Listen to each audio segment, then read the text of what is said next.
Hello everyone, welcome to my channel. In this video I'm going to talk about the stock market index. There are two main market indices in India.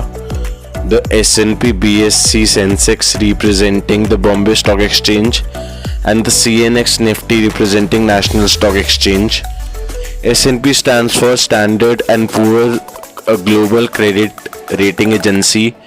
S&P has the technical expertise in constructing the index, which they have licensed to the BSE. Hence, the index also carries the S&P tag. CNX Nifty consists of the largest and the most frequently traded stocks within the National Stock Exchange. It is maintained by the Indian Index Services and Products Limited, which is a joint venture of National Stock Exchange and CRISIL.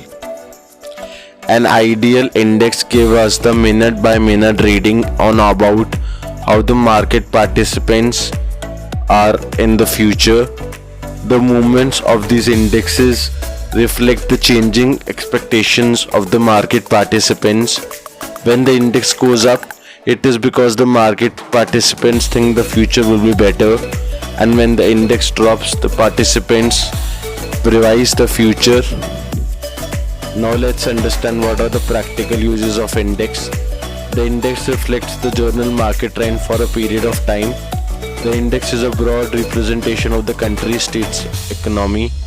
A stock market index that is up indicates people are optimistic about the future. Likewise, when the stock market index is down, it indicates that the people are not optimistic about the future. Trading on index is probably one of the most popular uses of the index. Majority of the traders in the market trade with the index. They take a broader call on the economy and the general state of the affairs and translate that into the trade. Let's understand what is portfolio hedging. Investors usually build a portfolio of securities. A typical portfolio contains 12 to 12 stocks, which they would have bought from a long-term perspective. While the stocks are held for the long-term perspective, they could foresee a prolonged adverse movement in the market, which could potentially erode the capital in the portfolio. In such a situation, investors can use the index to hedge the portfolio. Now let's understand index methodology. It is important to know how index is constructed and calculated, especially if one wants to advance as an index trader. As I have stated in before, that the index is a composition of the many stocks from the different sectors which collectively represents the state of economy. To include a stock in the index, it should qualify the certain criteria. Once qualified as an index stock, it should continue to qualify the stated criteria. Based on the selection procedure of the list of stocks is populated, each stock in the index should be assigned a certain weightage. Weightage in simpler terms defines how much importance a certain stock in the index gets compared to the others.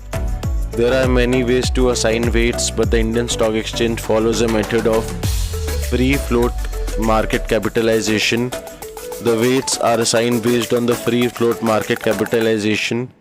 The larger the market capitalization is, the higher is the weight. Free float market capitalization is the product of the total number of shares outstanding in the market and the price of the stock. Now let's understand what are sector specified indices. While the Sensex and Nifty represent the broader market, there are certain indices that represent the specific sectors. These are called the sector indices. For example, Bank Nifty on NSE represents mood specific of the banking industry. The CNX IT on NSE represents the behavior of all the IT stocks in the stock market. Both NSE and BSE have sector specified indices. Thank you so much everyone for watching this video. If you like the video, please click on the like button and also please subscribe to my channel. And also, if you haven't opened the Demat account, I'll be posting the link of Zerodha and 5paisa in the description box. Thank you so much once again.